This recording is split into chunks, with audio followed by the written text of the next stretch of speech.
Така, сега ще чуем приветствените думи на професор Милена Кирова, литературен критик и историк и редактор на Public Republic, която нямаше възможност да дойде тук тази вечер. Драги редактори на електронното списание Public Republic, драги гости на тържеството, иска ми се да намеря онази точна дума, която ще обедини нас, както и онези от нас, които не могат да присъстват днес в тази зала.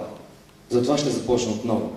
Приятели, отвъд чудесата на техническия прогрес и глобализацията на политическите връзки има едно явление, специфично за нашия свят, което е не по-малко чудесно, макар че го преживяваме непрекъснато. Имам предвид интернет възможността да общуват едновременно много хора от много държави, обединени от желанието си да знаят един за друг. Public Republic е пионер в създаването на интеркултурното електронно пространство. Вече 2 години неговите основатели влагат много усилия и ентусиазъм, за да го превърнат в място, където всеки може да се срещне с културата на днешна България. Реализацията на тази среща сама по себе си е създателен процес. Public Republic не просто представя и отразява култура, то прави култура.